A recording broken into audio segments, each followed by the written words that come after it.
Welcome, everybody. I've got Jared here, and we are here to talk about what is going on with the Star Wars Unlimited market.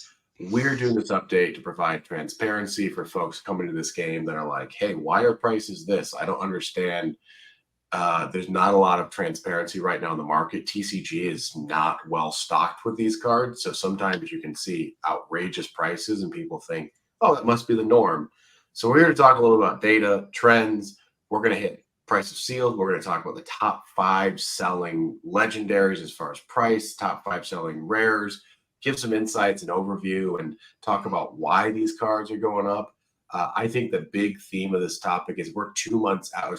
Theme of this talk rather is we're 2 months out from the release, and finally the meta is being fleshed out a little bit, and people are reacting to that. So you see cards that are in the meta for certain decks that are just having a pretty precipitous rise in price. And I think, prices are prices, but overall the cost of sealed has, I think, put some restrictions on new entry, where game stores can't even have draft tournaments anymore, which is a real bummer. Jared, any thoughts here on the top of the show? So a lot has changed in the past 3 or 4 weeks. I think it's been since we last spoke. We were talking about prices sealed, don't pay more than MSRP, things like that. So FFG came out and made a big announcement not 2 weeks ago about sealed product, and the major restock is not going to happen until closer to late Q3, early Q4. So we're still months out from a major restock. Uh, so allocations limited. Boxes are being sent to stores here and there, but it's few and far between. Prices online have gone from basically MSRP anywhere from 120 to 150 up to over $250, Yeah, which is it's a big and barrier. unfortunately, I think that those prices are only going to go up more as that scarcity mindset, and people find the game and think it's a fun new hobby to pick up. So let's start our discussion with sealed product here. So I have a case, which is 6 boxes, then I have a box here. So this is just data that I pulled from TCG Player, and holy crap, man! I got my case for, I think it was 540. Like, basically I pre-ordered it, and I even thought, like, oh, am I overpaying for this? But I No. could find for 540, and right now they're going, which is 2 months ago, not even 2 months ago, I got it for 540, and they're 1410. And I think this is really unfortunate that product is scarce. You can say what you will about scalpers; people are trying to make a dime. I think it is what it is. It's part of these secondary markets. Like, this is what happens. Scalper's going to tell you, if I don't sell it for 1400, then someone else will sell it for that. And whatever, I'm here to play the game, but this is just where it's at. I think a booster box being 250 is just a tragedy. I think MSRP is around 145 or something, 140. Is it less than that? It's 120. I might 120, be 119.99. one. Okay, I might be game. So basically, we're looking at 50, actually 100% over MSRP right now, at Yeah. averaging 250. And you know, this is disappointing because I think that this is, people want to rip packs. Buying singles is a practice that I think is more for sophisticated gamers. Like, if you've been around TCG, CCG circles for years, oh, singles is the way to do it. But people like, newbies, newcomers, like buying packs, like ripping packs. And I think it's a real bummer to see this stuff so high. And I think the only people this benefits are the people trying to make a buck on it, which there are just easier ways to make a buck than selling cards online. So, There but are. this is where we're at, beginning of May. These are sort of what the trends look like. Um, so right now you're looking around 250 a booster box, which is double MSRP. Any thoughts on sealed being what it is? Um, I expected something like this to happen. I didn't expect it to be to get to this point where it's $250. I thought, high 100s, close to 200 maybe. I didn't think it would break 200.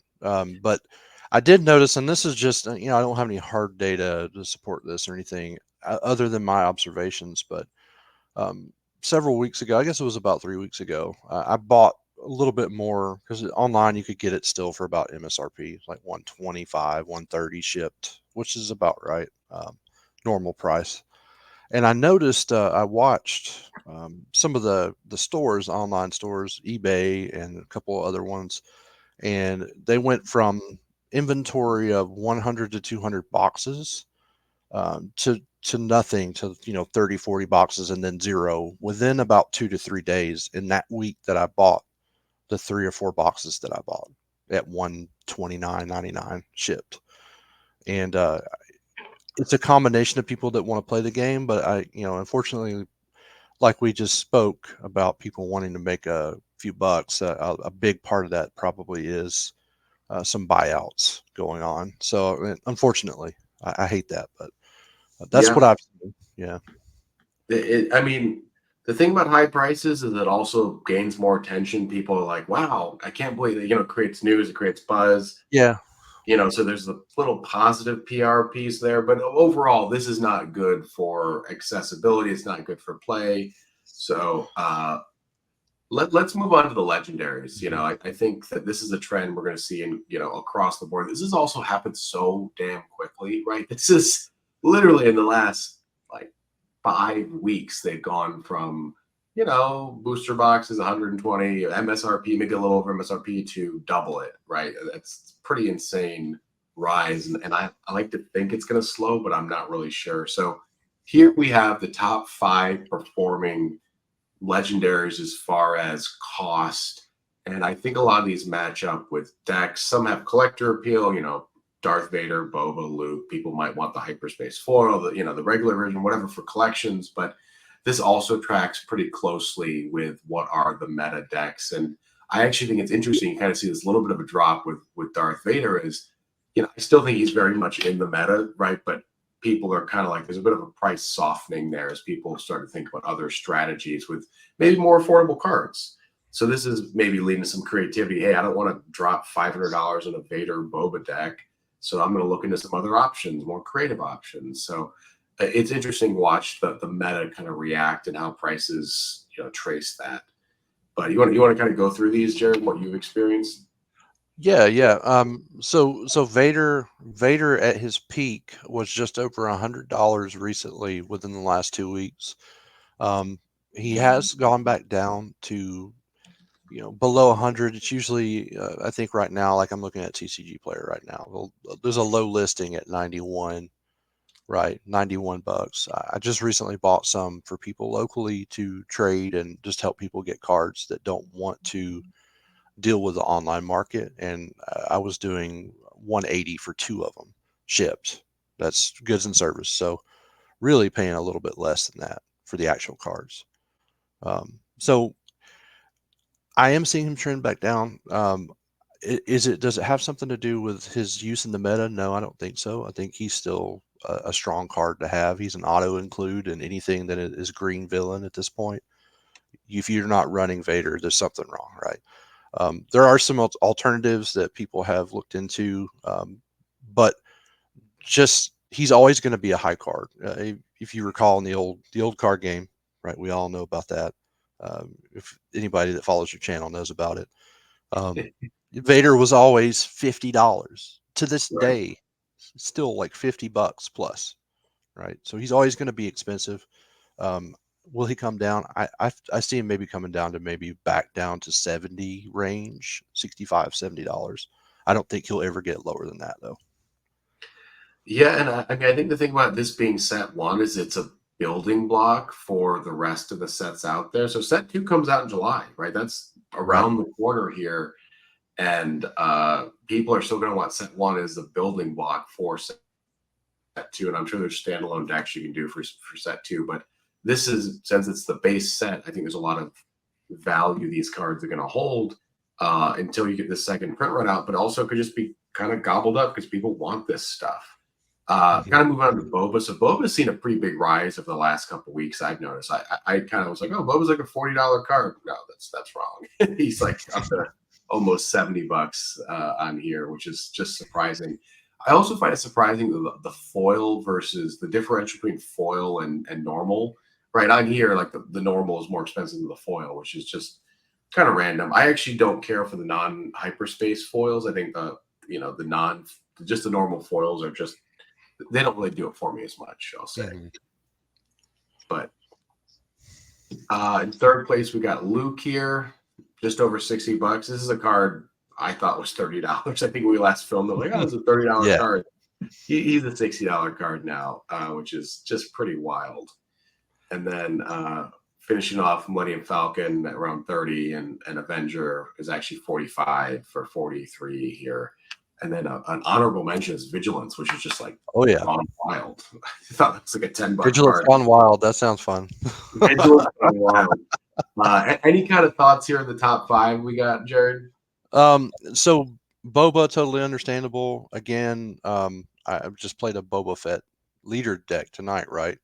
Staple auto include in that Boba green deck is the unit version of him. His ability to take out leaders with Energy Conversion Lab. But if a leader is in and it's tapped, excuse me, exhausted. I can't say tapped. If the leader's exhausted and you can use Energy Conversion Lab to bring Boba in, he will take out a 6 health leader in one shot. And that's a big deal, right? Luke has seen an uptick. The blue, I say mono blue. There's a double blue Curute Inway deck that's out that runs Luke Skywalker in it with lightsabers and the vibro staffs and all this really cheeky force stuff, and it's doing well in the meta. It's a good deck. Um, the Falcon, I haven't seen the Falcon as much, but it still sees play. Anything that runs yellow and heroism is it's a good card to have in the deck. It costs 3, right? It comes out early. Avenger, there's a lot of blue villain decks out right now. You've got Iden Versio control, and then you've also got Director Krennic control, right? The Krennic deck, and I was looking at this earlier. So there's been several events that have happened where Krennic has really shined. There was a 1K 90 player 1K event in Los Angeles, and Krennic did take down that 1K. It's a Krennic green deck running Energy Conversion Lab, right? So we're seeing these upticks not only because the stock is a little low, inventory is a little low, but on top of that, they're just good cards. They're being used in decks that are winning tournaments. That's what it all falls down to, and Well, that's I where also think. go ahead. I'm sorry. Oh, no. I was going to say, I think when you have these big results, right, people can just kind of net deck a little bit. They Yeah, look and they exactly. see the top 5 decks, like, oh, I'm gonna make the best deck from this tournament that this person won, and lo and behold, people want 200 of these kind of overnight. Yeah. And, the vigilance, the honorable mention vigilance, is in that blue Kirut deck, right? The double blue deck. So again, people see the decks winning. Okay, I'm going to buy these cards. Next thing you know, the prices increased by 40 or 50%. So Yeah. All right, let's move on to rares. So we haven't had a lot of movement here. These aren't really in place anymore. They used to kind of be in sequential order of value. I think Red 3 might be number one at around 12 to $13. And then Ewing Reinforcement has just shot up in value. I think that's probably a $10 card now. And then, yeah, the rest of these are, $7 to $10 cards. It's interesting to me that I don't think the rares gone wild has not happened as much, right? It's really been sealed and legendaries that have really increased in price, as well as hyperspace stuff and other pieces more collector focused. But it seems like rares have kind of been a little more stable. Is that kind of the right view?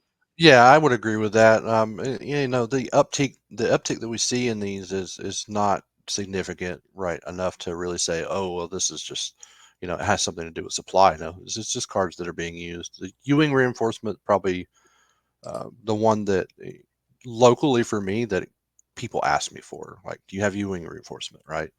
You can run it in the Sabine Rendex, the red green Sabine Rendex.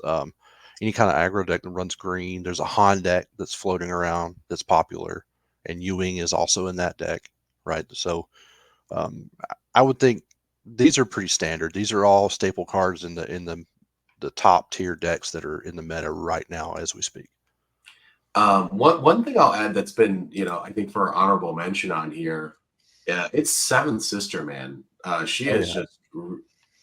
I thought, oh, not necessarily a junk rare, but I feel like I pulled like three or four of them. Like, oh, this is a fine card, but it's gone from like $1 card to $5, $6 card, and I think people are just starting to realize the meta. I'm like, hey, these cards are good.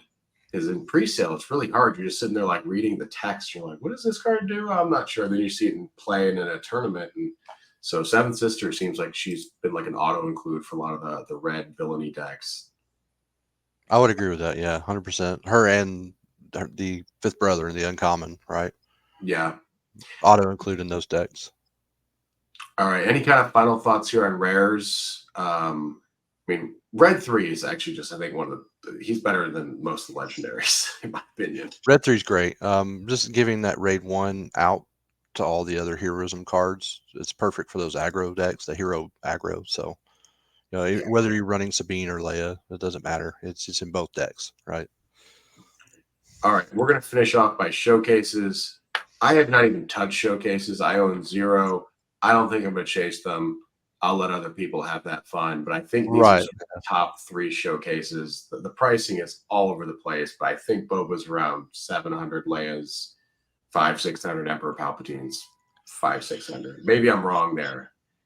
So I've got TCG player up as we speak, right? So recently sold and Boba Fett, okay, $958. Recently Get sold. out. Don't get out of here. Don't. I don't want to No. hear that. That is almost one band for Boba Fett Yeah. is absurd in my opinion. But I have spent lots of money collecting weird things, so I have no room to talk. Yeah. So I have six. One I traded for. The others I just pulled as I was doing the single, the pack cracking singles thing. Um, and it's nice to see the value go up, but I have not necessarily abandoned the search or the desire to get the rest of them, the other 10 that I'm missing, but I just can't. I can't justify it. I would rather complete my hyperspace and my regular foils that I'm working on. So, but maybe So one day when the restock. yeah, this just reminds me of kind of something I was thinking about. I got my booster boxes for around $90 a booster box. So, Yeah. and I think the value I got from those booster boxes was definitely more than $90, but it was nowhere near $250, right? Even if I had pulled a showcase, like I think at $250, that is such a high price point, unless you're pulling one of the 16 showcases, you're not going to get anywhere near that value. You're going to get No. $130 probably, maybe less, maybe more, whatever. It's gambling, right? It's legalized Right. Yeah. gambling. But for people looking and like, oh, I need to buy a sealed booster box for 250. Statistically speaking, you're not going to pull one of these guys. So it can be a pretty crappy value proposition unless you're getting in at the right price point. So singles is probably the way to go there. It is at the moment, and I would advise anyone looking at legendaries to watch the market at least for a few more weeks. Because again, we just mentioned we're starting to see the prices drop a little bit, so you may be able to get a better deal here in 3 or 4 weeks. Um, you know, I always tell people, and this comes from Magic, right? This is a game. You're meant to have fun playing the game, right? Okay, so you can't. Okay, if I'm missing some cards and I'm going to a local, do you think, being that the current situation with stock, that the locals are going to turn down somebody who might print some proxies? You see what I'm saying? Yeah. No, we haven't. We've been open about that. Um, Local communities, I think, are what are really making this game shine and keep people in the game. I know myself. I got working on a project with a one of my moderators from our group, our local group, and we built 8 full common, uncommon play sets. 1 copy of each leader, 1 copy of each base, 3 copies each of all common and uncommon cards in the set. And we're giving them to new players. Play sets. So if they find a starter deck kit, we give them the play set bundle. Boom. They have cards they can build decks. May not have Vader and all that, but. Well, the thing is that I think the commons and uncommons in this are quite good, which is also the trend with most modern, CCGs, is like you don't want crap commons and uncommons because it lowers the accessibility. Like, yeah, you might have people cracking more packs writ large, maybe in the short term, but you want games to be accessible. You want games to be played. And yes, there's going to be things that are going to be collected, and that's also an aspect of this. And I'm a collector and player here. But ultimately, if people can't use the commons and uncommons, it's a pretty frustrating experience, I think. So props to you guys for doing that sorting, man. Creating that number of play sets is just like a horrifying feat for me. I don't have the mental dexterity anymore to Yeah. keep organized. So community member, shout out to him, Mr. Stefan. Thank you very much for helping me do that. All right, I got one more thing to share with folks. Here are just some general trends that I've kind of noticed. Hyperspace foils are really the big chase item. That's what everyone's after. I think that those prices are going to keep going up. I opened a hyperspace boba and I almost sold it for $130, and I think that card's like 100 or like $250 now. So I think people are chasing hyperspace foils.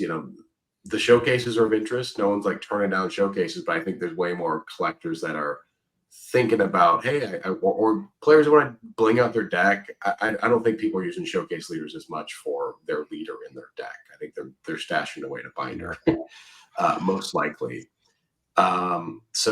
Another's just general trend. This isn't a rule or anything, but hyperspace seemed to be about 2x premium versus the normal card. There's lots of variation there. Maybe it's less, maybe it's more, but for a lot of cards, it's about 2x premium. Foils, maybe a 20% premium for rares, maybe not. I think a lot of the just foils, not hyperspace, or people don't really seem to want them a ton because the quality. I don't know if it's necessarily quality, but they just bend. All foils bend, but these ones seem to be extra bendy. My stack in my box is just like curled into a.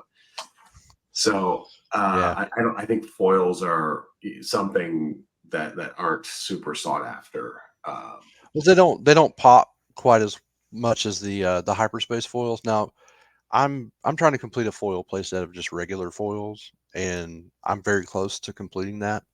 They don't look bad. It's just the hyperspace looks so much better that Yeah, it's just if you put them side by side, you're like, yeah, I want this one. I don't want the regular one. no, So that's if you that's all a your really regular foils, yeah, send them to me. I'll put them in my binder. I'll take care of them for you. well, maybe we work on a trade. I have like a stack of like 150 foils, maybe that I'm just like, I don't know what to do with these. Um, Sealed is all over the place. Just buy it with caution. If you're gonna buy something for 250 and then you open it up and you realize you got $100 in value, and that can be a bad play experience. Like, and ultimately with gaming, you want to minimize those bad player experiences because then you can walk away and say, I hate this, right? Like, I didn't Yeah, pull a Boba, I didn't pull a Vader. Statistically speaking, you're not going to pull a Boba or Vader. You get 4 legendaries in a box, 1 in 8. So you're probably going to pull, what is there, 16 legendaries, 24 legendaries? I forget the yeah, exact something like that. so Yeah, you got like a one in, let's see here, math, 1 in 6 shot of getting a Boba or a Luke, or mhm. as far as thinking about the number of legendaries, you could just pull a bunch of aggressions, right? And those are your legendaries, and it's like fine card, but you're just not gonna. Don't go in expecting you to recoup your value. That's also not the right way to think about this.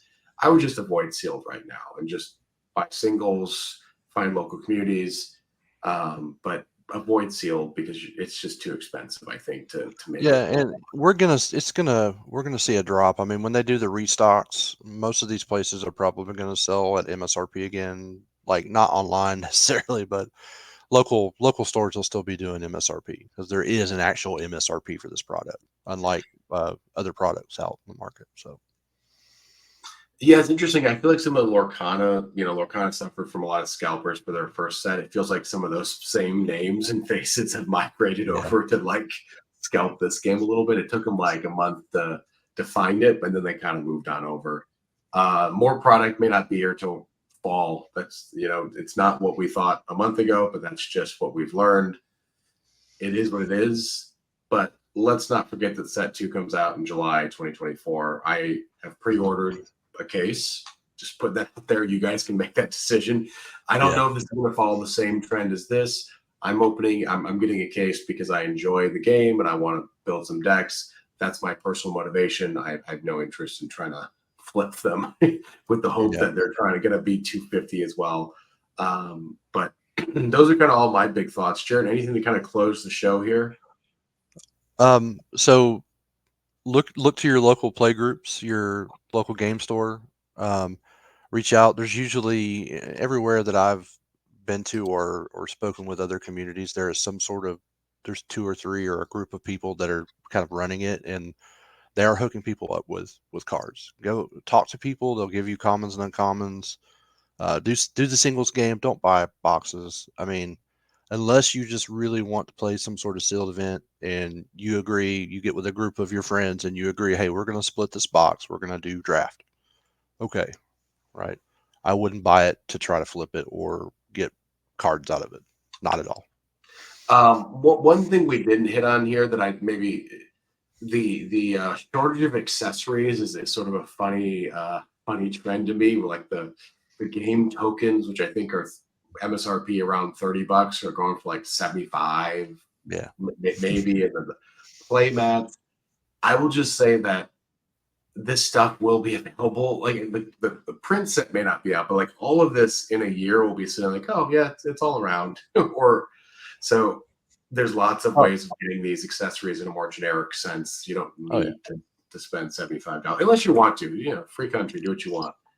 Yeah. Unless, I wouldn't uh, recommend it. but yeah, I saw tokens selling for it's like $75 for the set of the It's too tokens. much. You can go on Etsy and buy a whole set from custom made by someone that look just as good, if not better, for $30. Yeah, Don't, yeah, no. and so that's been a funny thing as well, the shortage of accessories. And this game has been a big success. That's great. I'm having a lot of fun with it. I'm a longtime dork and gamer here. We're going to continue doing stuff, and we'll probably do a June update and do a little preview of set two as well. But I think that's all we have for today. Thanks for hanging out, Jared. It's a pleasure as always Yeah, to do this always. stuff. And I'd love to hear your thoughts, your experience with the game. We're happy to do different stuff on markets or game deck videos down the road. But we'll catch everybody next time.